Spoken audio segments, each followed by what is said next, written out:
park now stands was once privately owned waterfront land. It was acquired by the council as part of its plan to turn 50 metres of the waterfront from North Wharf to Swansea into public reserve. The land was developed into a park for recreational use, with a boat launching ramp and a tin shed which housed 2 toilets.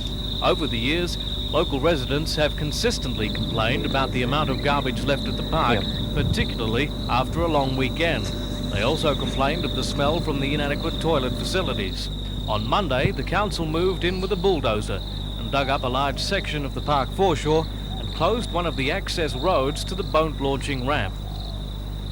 This is the site in Brenta Park where, until Monday, the old tin sheds that housed the temporary toilets were, for people to use at weekends for recreation use.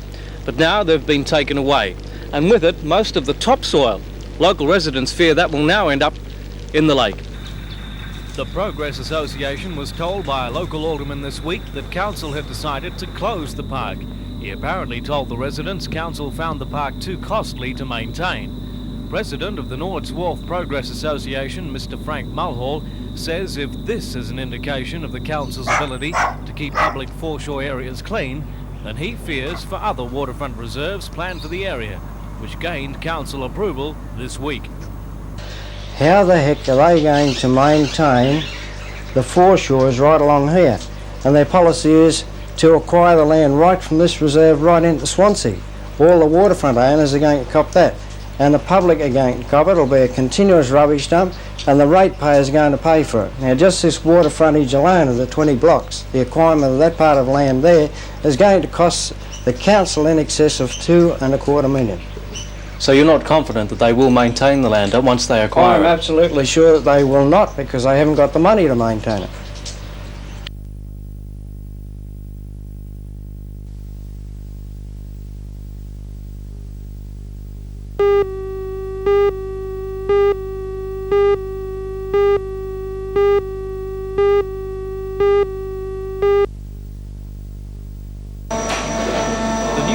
Takes all the guesswork out of lathe and mill operation. Accuracy is greatly increased using the computer control, and there's the added advantage of being able to repeat any job once the initial program is written. But how does it work? Well, let's see the NBN 21st birthday logo being milled. First, the design is drawn, X and Y coordinates given for the path of the tool. This is then transposed into computer format and checked for errors on a video display. Then a sketch drawing of the design is made automatically. After that, it's time to produce a ticker tape punched with the desired program. This tape can be used over and over again. The tape's then fitted onto a reader on the control panel. The tool and the pieces are set up and ready to go. The milling machine does the rest.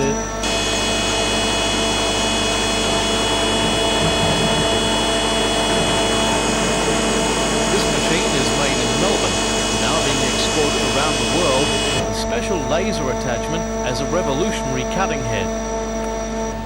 The lathe comes from Japan, and it's the most modern of its type in the world. Once a program is written for the lathe, its operation is also completely automatic. All the necessary tools are housed on the machine head, which rotates into place on demand. Mr. Kevin Barry, a teacher at the college, says people must be trained to operate the new equipment. The college needs to keep up with the constant changes. 10 years to develop might only now take 1 year to develop. And the college has to keep up with that pace? Yes, unfortunately, yes. Good, Kevin.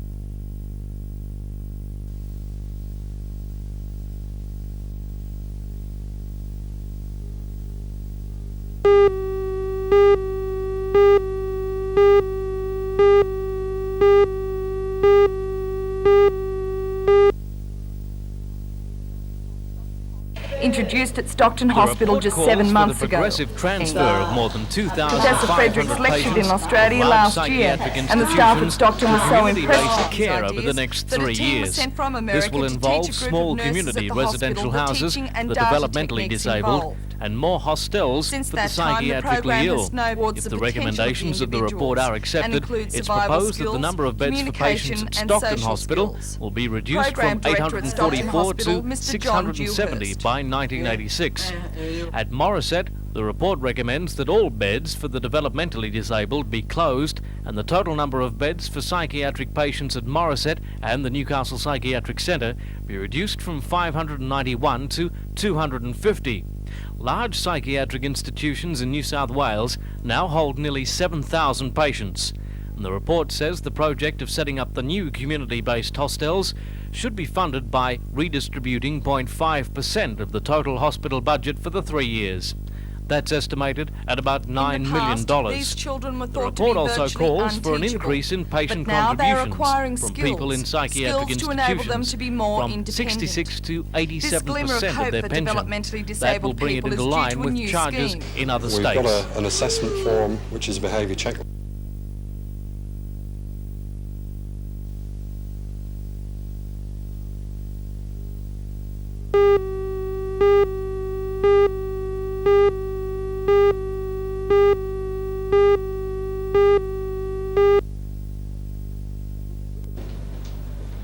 It would be difficult to find a harder working theatrical group than Newcastle Dramatic Art Club. Just 3 weeks after closing the return season of The Sentimental Bloke, the club has opened a 2-week season of the comedy See How They Run. And of course that's not all for 1983.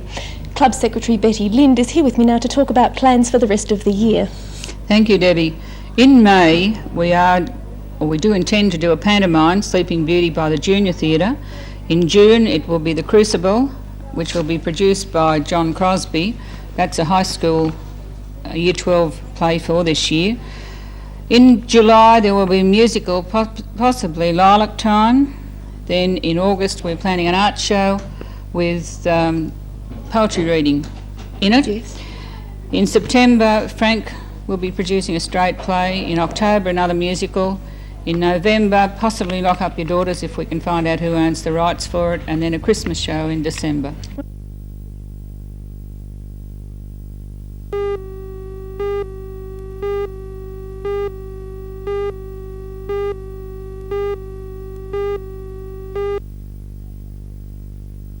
The club has opened a 2-week season of the comedy See How They Run. And of course that's not all for 1983. Club Secretary Betty Lind is here with me now to talk about plans for the rest of the year. Thank you, Debbie. In May, we do intend to do a pantomime, Sleeping Beauty, by the Junior Theatre. In June, it will be The Crucible, which will be produced by John Crosby. That's a high school Year 12 play for this year. In July, there will be a musical, possibly Lilac Time. Then in August, we're planning an art show with poetry reading in it. Yes. In September, Frank will be producing a Strait play. In October, another musical. In November, possibly Lock Up Your Daughters if we can find out who owns the rights for it, and then a Christmas show in December.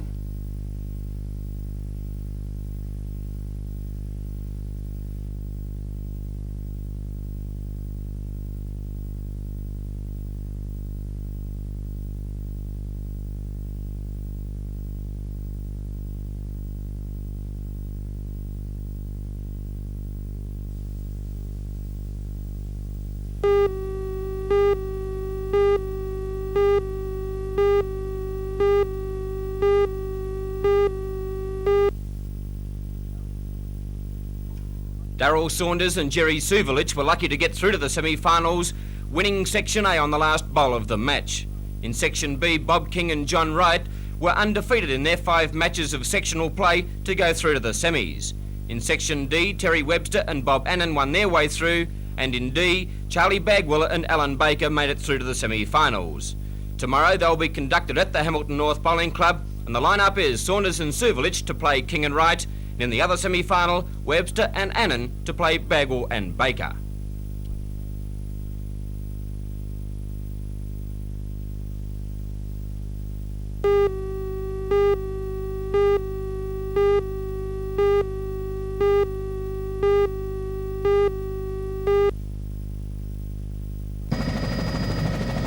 Rathmines Park, where the Toronto Trade Fair was to have been held this weekend, has been turned almost into a small lake. Organisers have postponed the fair for 1 week because they are concerned that the saturated parklands will be damaged by visitors in their cars.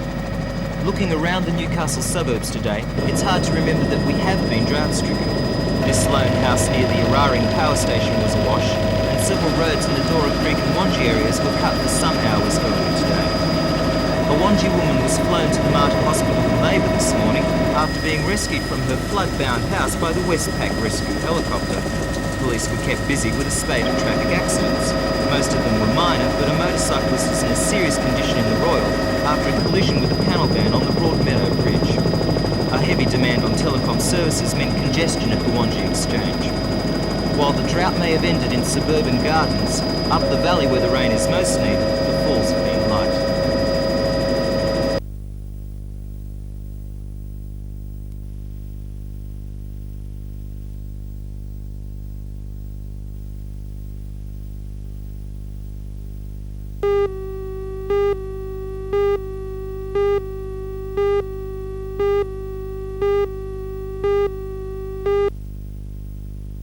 The thing is that if you increase capacity over and above what we've got now, it means that you're going to extend the number of people who are going to be dismissed out of this industry. What we need to be doing is consolidating our position, rationalising our position, and trying to maintain as many people as we can in the industry. After all, we're entitled to try and look after the people in Australia as well as look after our customers overseas.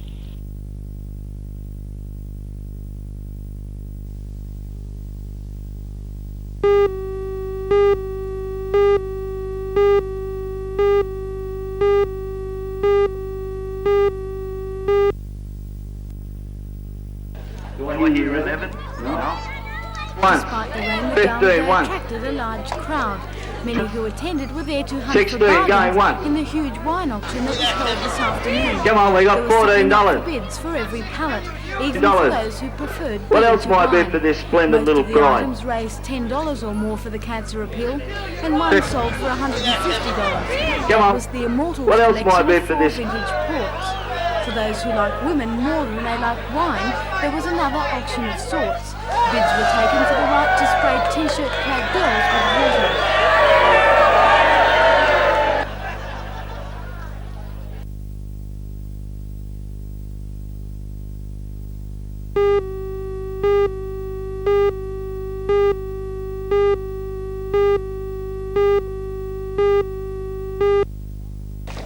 It took a lot of hard work, but the dream has finally become a reality. The Budgie Boys Soccer Club now has its own soccer fields, with more in the planning stages.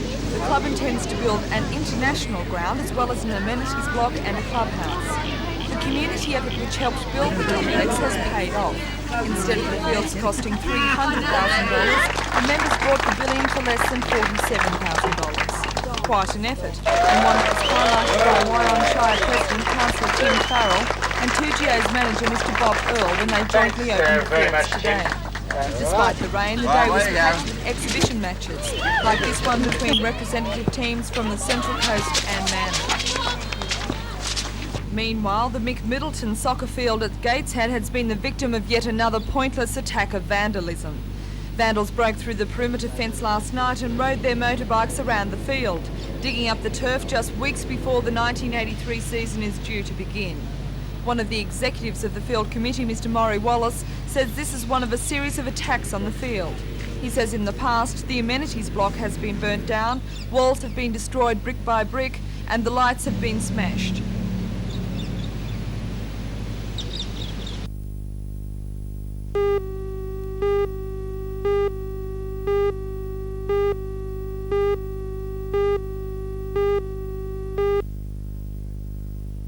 Well, the wind's blowing northwest and it's blowing very hard, and when we get a northwest wind it makes the waves very smooth, and also there's been a big low pressure system that's been sitting off the coast and it's generated quite a sizable swell. So I've got 6 to 8 foot surf with an offshore wind, which is just fantastic. How long's it been since we've had a surf like this? Well, I can't remember the last time. I've been back in Australia since Christmas time, and virtually for the last few months there's been no surf at all. I was recently in Queensland for the Stubbies contest and we had some surf up there, but as far as I know there was nothing down here during that time I was away. And do you think it's going to last for much longer today?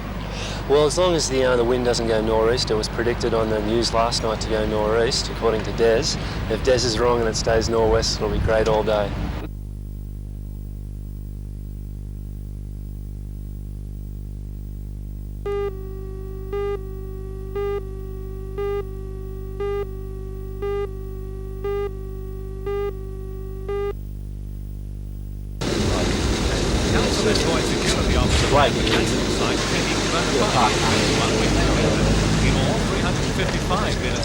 Many of them from interstate. Outside the gate, former employees of the meatworks were making known their displeasure at the sale. They formed a company to establish a new killing works with the help from the council of land and some of the old equipment. But this offer of support has now been withdrawn. The auction had been scheduled to start at 10:30, but by 11 o'clock, conferences were still taking place between the Transport Council, the City Council, eventually it was agreed to commence. The Secretary of the Transport Council addressing together and explaining the workers' views. So that the bans have now been extended to any demolition whatsoever on the site and to the dismantling and removal of any machinery as from this morning at 7:30. The Newcastle Town Clerk, Mr Barry Lewis, was quick to defend the council's approach to the whole issue. Over the last 2.5 years, Newcastle City Council has looked at 17 sites. For one reason or another, those 17 sites have been discarded as not suitable, or the price has been far too high, or the Meat Industry Authority has rejected the sites for abattoir purposes. Newcastle City Council, I don't want to air all our domestic problems, but they have carried out their obligation to the Trades Hall Council and to the unions over the last 2.5 years.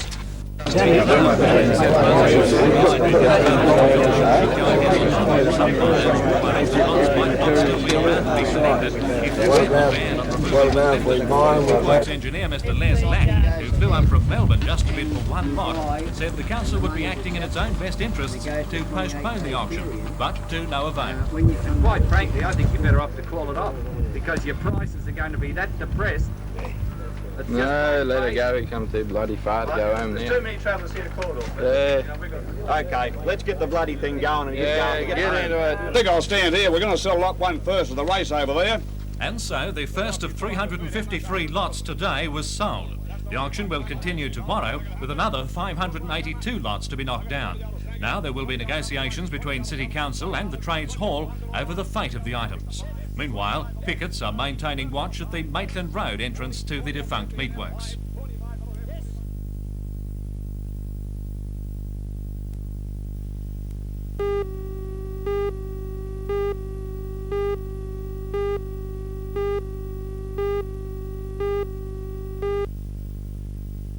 It's my view that Australia, along with all other countries, should adopt a strong position in protecting their steel industry.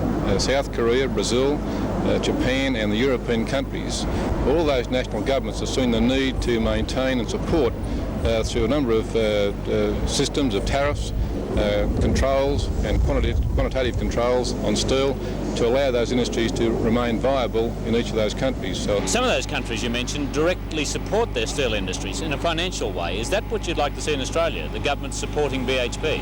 I'd like to see sufficient support by way of tariff or quota restrictions to allow BHP to operate at a level which would maintain a proper and viable steel industry in Newcastle, Wollongong and the other steel centres.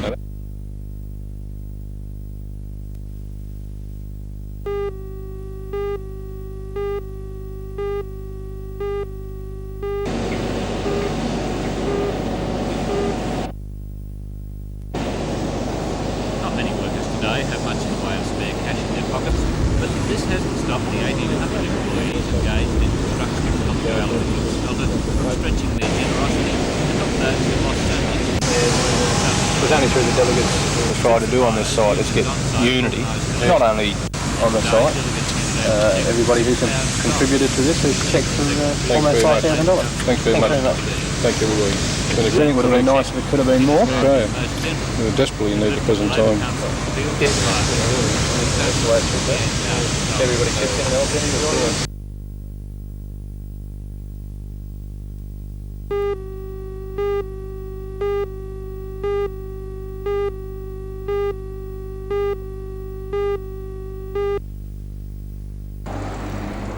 The The first-storey flat is at the corner of Lindsay and Beaumont Street, Hamilton. It's believed the fire started at the bottom of the stairwell and spread toward the flat, occupied by 69-year-old Mr. Thomas Hare and his companion Mrs. Abrams.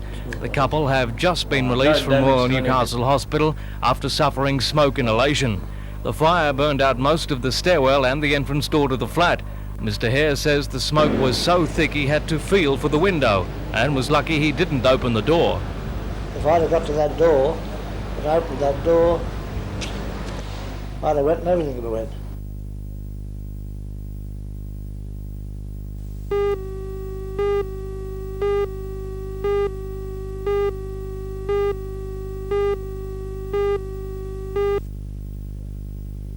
Well, it really means that we'll be able to take advantage of our top-selling position in the marketplace in both trucks and tractors and use it as a springboard to get back to a profitable trading position. We have substantial stocks of tractors and trucks in the country to sell, but we plan to do that in a sensible manner and profitably. There has been a lot of speculation lately about the possibility that International Harvester will disappear entirely from the Australian scene. Is that likely? Oh, not at all. As a matter of fact, we're going to be even more involved with transport and agriculture here in Australia. By closing our tractor manufacture at Geelong, we've slashed our overheads, but we still can offer the Australian market the latest developments in agricultural equipment, but they will be imported. Then, too, by staying in business, we're keeping the resale value of IH equipment high, which is of great importance to our customers, and of course the continuity of supply of spare parts is very important as well. Well, you do have an extensive dealer network. What happens to them? When we went through our troublesome period, the dealer network was the most loyal group that you can imagine, and they have supported us all the way.